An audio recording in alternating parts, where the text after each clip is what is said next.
เป็นตึงห้อยดำๆนี่นะพี่น้องเจ็บบ่สู้ใส่ศพมันสิเจ็บแน่แบบมันก็มีน้ำแน่มันก็สิแก่เหมือนไข่มันก็เจ็บเหมือนแล้ว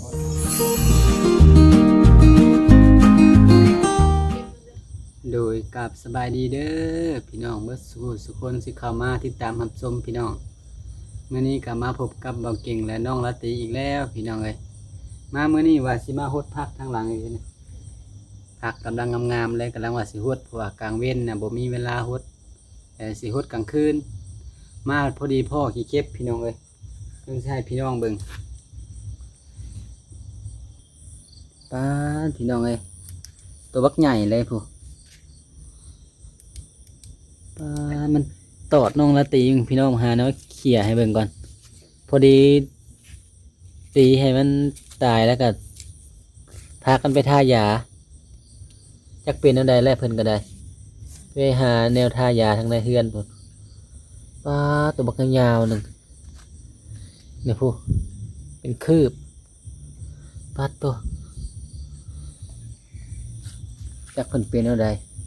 ออกมาจากนี่แหละนี่พอดีมันไต่มาพอดีตีนเพิ่นไปเดะใส่ข้างๆดินบล็อกนี่พอดีมันไต่มาแล้วพอดีตอดเพิ่นกำลังว่าสิพากันมาเลาะบึงพักว่ากลางเว้นบ่ได้มีเวลาฮด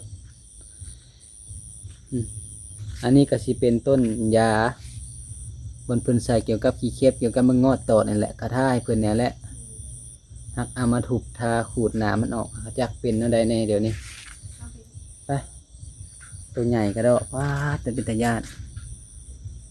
ไปเบิ่งน้องนาตีจักเพิ่นเป็นอะไรเพิ่นท่ายาในเฮือนพุ่นแหละ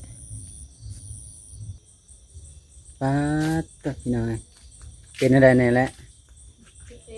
เจ็บบ่ได้ไข่บ่ทายากะทาแล้วแต่กะมีแต่พังเบิ่งมันเศร้าพุ่นแหละ2-3 ชั่วโมงต่อไปสิไข่บ่หรือว่าสิเป็นอะไรตอนนี้ยังเจ็บอยู่บ่มันเจ็บเขาจิเลย เจ็บมันขาดถ้วยพุ่นป้าเห็นแต่บัดนี้ยาปลาก็บ่มีซ้ำเจ็บเป็นหนุกเจ็บจนหายพี่น้ายาน้ำมันมวยบ่เลยทาหยัง หมอนยาหมองยามองมึงเลยกระทาโอ้โหหักไม้เนี่ยแหละทาสมุนไพรมันบ่ตึงบ่วะยามันไข่บ่ปะไม่ใช่บ่มันต่อนะเบิ่งดูเด้นี่มาเบิ่งอีกมาเบิ่งนั่นแหละขออนุญาตเด้อพี่น้องมันครบอยู่นิ้วตีนสั่นดึบอันนี้บ่ป้าตัวไข่เป็นตึงห้อยดำๆนี่นะพี่น้องเจ็บบ่สู้ใส่ศพตีนแล้วว่าตอนนั้นนะมันกันบางดังแบบจุกใส่แล้วก็จุกใส่แล้วก็แนมเบิ่งมันไม่ต้องผลเลยบริสิทธิ์มาตีนนั่นแหละป้าจำพ่อแล้วจังเจ็บถอยออกมาแล้วก็กำไว้ตอนนั้นบ่ได้เป็นหยังจำพ่อจังเจ็บมาแล้วคำมันตอดโดนปล่อยผิดออกไปบริสิทธิ์ออกเนาะเจ็บใช่ปะให้ได้เพิ่นกี่นะเจ็บแท้เจ็บกว่ามันเจ็บแบบมันตอดมุมถามกระจนสิบ่ฮู้ว่าเป็นอะไรขี้เข็บตอดบ่กับบ่ฮู้เพิ่นเจ็บเนี่ยมาทาอีกทายาเอาแล้วเจ็บก็อดเอาดีกว่ามันไข้ได้มื้ออื่น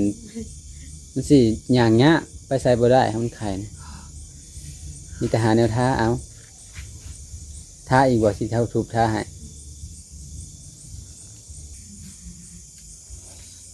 เป็นอะไรยังบ่ไข้บ่ที่หากยามาทาอีกยังไงกี้นี้ก็ทาได้แต่ตอนนี้มันครบใหม่ๆนั่นแหละแต่หากยามันก็สีประมาณนี้แล้วจะขูดน้ำมันออกแบบมันถูกก็สิเป็นแล้วแบบนี้เป็นเหนียวเป็นหากยามีเกี่ยวกับเก็บเกี่ยวกับอย่างนั้นมาสิเปิดไพ่เด้อเจ็บบ่เป็นอดเอาน้ำมันสิเจ็บเนี่ยแบบมันก็มีน้ำเนี่ยมันก็สิแก่เหมือนไข่มันยังแหละอดเอาแต่ว่าลูกจะยืนเทิงเทิงพี่บ่ลูกออกนะ กันในบาทนี่แหละให้มันถึงนะ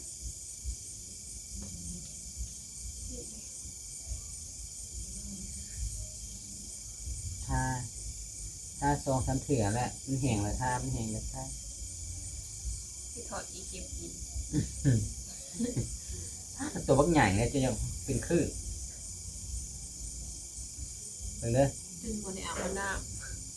ว่ากระยาดอก ำมาเพราะว่ากำลังว่าสิเบิ่งพักงาม กำลังมาผ้าก็สิมึงพักรถพัก ๆถ้าบ่ปอนตีนใส่ก็คือสิบ่เพราะว่า มันปอนติงเขาไม่ใส่ ทั่วไป วางมันมืด โอ้โหเนาะอันสิ ขับแต่เก่ากับบริมีดอกบังเอิญเพิ่นมือเดียวหอดถึกซ่าโตผู้สวย มันไก่ป่ามันเลยมาเนาะ มันได้ที่ทางหลุมเด้อ โอ้ อดเอาเนาะ เจ็บดิ มันก็เจ็บเหมือนแล้วอดเอาใส่ท่าแล้วก็ได้บาทนะใส่ขวดอดเอาเด้อเจ็บก็ห้องรถนี่ไหนเจ็บ ก็ห้องโลละ บาทเอง มีเจ็บ เพราะว่าตอนแรกน่ะเป็นญาติเนาะมันตัวบักใหญ่นี่คิดมันสิเป็นอย่างก็หายเลย อยู่หายโกโก้กีทามมาขี้เจ็บตอดวอเห็นแต่ขี้เจ็บแลนได้อันนี้ก็แลนไม่ตีต่ำนี่ถามว่าขี้เจ็บตอดบ่ก็มิดแต่ม้อยให้อยากเอายามาทาให้มันทันสิดอก มันเจ็บแห้งเนาะโอ้โห ถ้าเอาทาทันน่ะมันบ่ไข่ซาดจังเอามาแต่บ้านนะ อืม อันเนี้ยเอามาแต่บ้านพวกเราพี่น้องเอ้ย ยาย าแบบ ก็ทากันแบบที่เขี มันหลายคนแบบบางคนกับแบบว่าปลาดุกปักเป็นหยังนี่นะให้กากากมาแต่บึงมาทากับใคร อันนั้นเฮาก็เคยแล้วที่ซื้ออยู่เลยแต่ว่าอันนี้บ่ไหวอันนี้ขึ้นมาคนกลางว่าดิ มันถึกตัว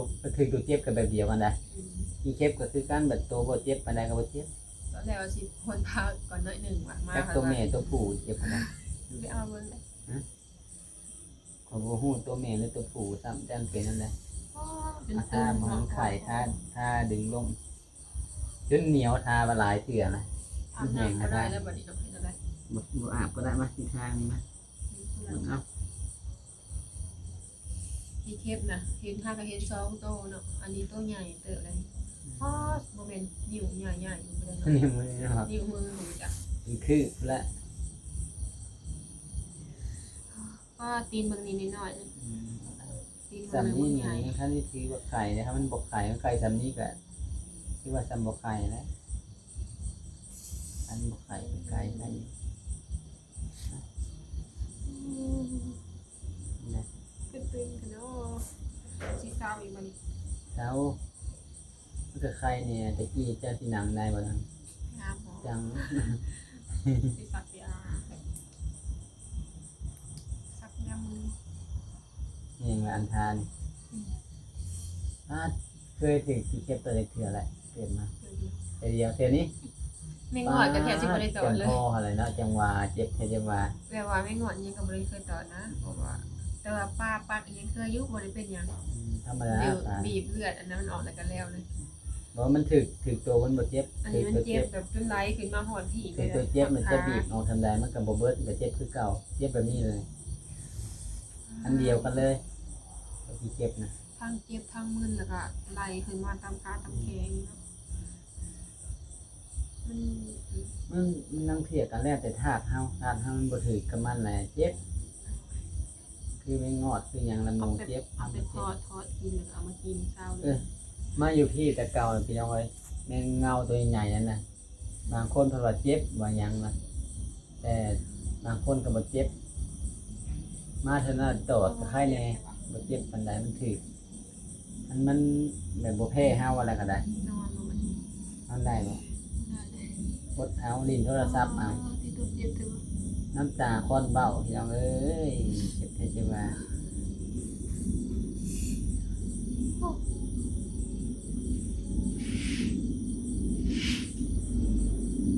จนตึงเนาะตีนมาทอกันเลยคืนนี้เช้าอยู่มื้อนี้ เศร้า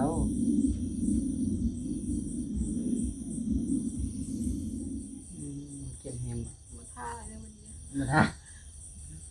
โอ้ย มันขึ้นมาเป็นบาทแบบจิ้วๆขึ้นมาหอดขาพี่เลยตัวบักใหญ่เลยเนาะ นี่ เป็น ไป อะไร ไปเคยขี่เข็บตอดแล้วสิฮู้มันเจ็บแบบใดพี่น้องเอ้ย ตอน มันเจ็บ เจ็ ไป บ นะ ตอนแรกจนหายเลยแบบ ให้ บ่ ก เคย ต่า ถึ ง ง ๆนี่ ตอนจะเถื่อเลยได้หากะครั้งแรกเนาะ บ่จังได๋เฮ็ดหายาหาหยังมาทาทายเจ็บก็กุมทาให้ยามันไข้แฮง มันแบบว่าไม่ได้เป็นอะไรเลยแบบ มันเจ็บฮอดสายเทิงพี่บ่ หอดกกขาทีเลยแบบตอดบุกขึ้นมาโอ้โหว่าเป็นยังไงเนาะ เนาะมันเจ็บอยู่เดี๋ยวนี้กัดนี่ ย่างได้บ่วันนี้เนาะย่างได้เลยขาเดียว มันตอดมานี่ก็เกือบฮอดชั่วโมงแล้วบ่จักมันยังเจ็บอยู่นะ เจ็บ ช่วงประมาณ30นาทีแรกนะให้น้ำตาย่อยน้ำตายังเป็นยังไข่ ไข่ไปแล้ว จะคือบอกเอามาจุดไทย ไข่เทียมเหรอหากระขาได้ไม่คิดไผ่เตาหลังเฮือนมีบ่ ต้มน้ำห้อนแล้วก็มาห่มบ่ได้ ใช้น้ำห้อนห่มบ่ ห่มบ่ได้เอาไว้เดียวเนาะ มีทำถึงน้ำนะ ถึงน้ำให้แสบเลยอันไม่เท้าเพิ่นเอาอันนั้นมาทาเนาะกับบ่รู้สึกเย็นแบบมันเจ็บเกินนะ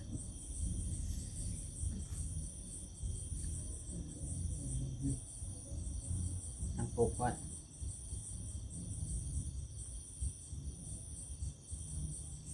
มันเป็นยางได้นี่เจ็บบ่ปวดฮะโอ้ย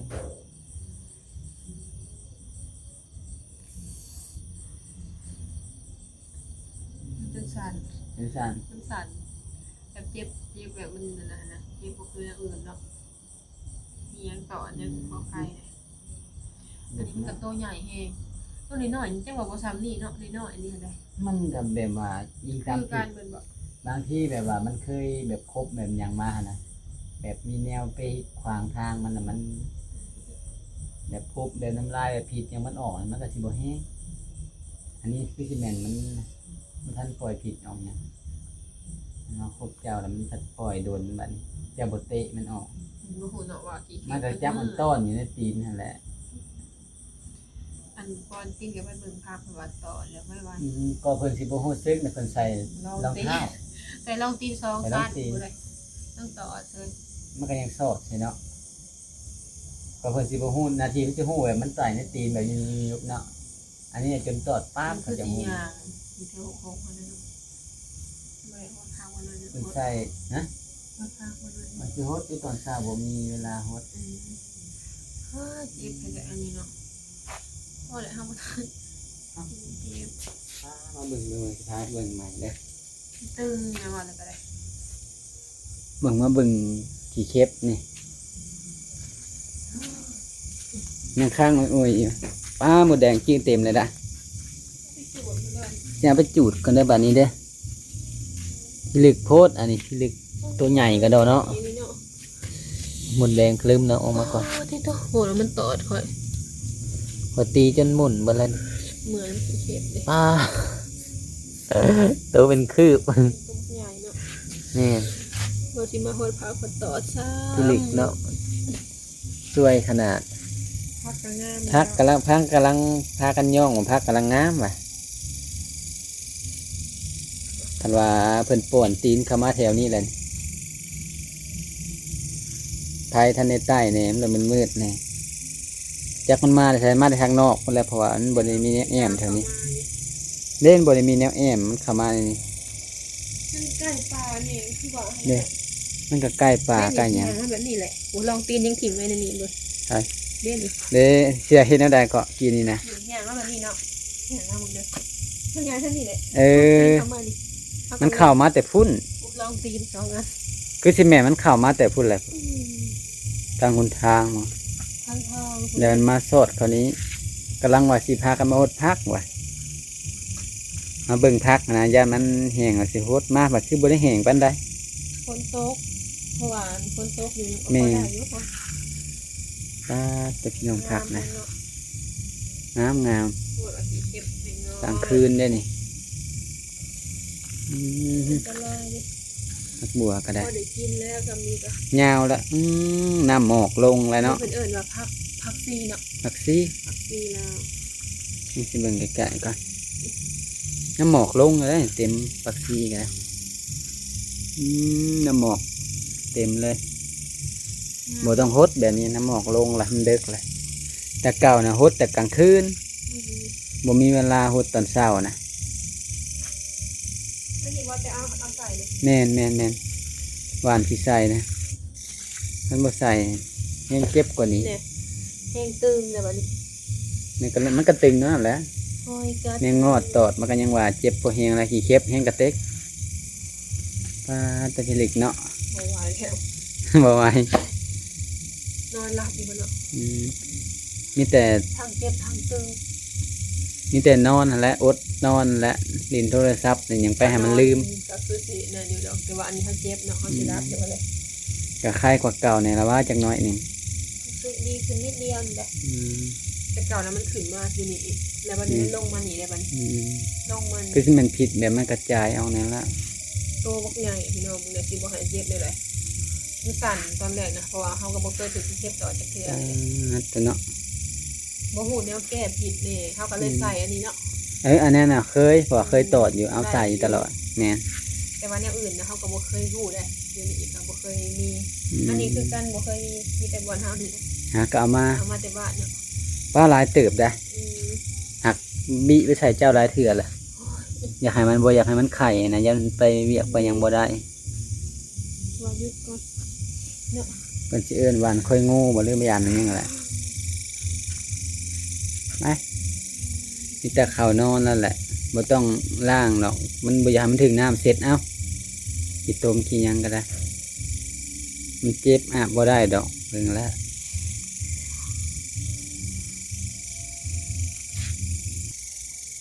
เลยสำหรับคลิปนี้ก็สิขอจบลงเพียงเท่านี้แหละพี่น้องเอ้ย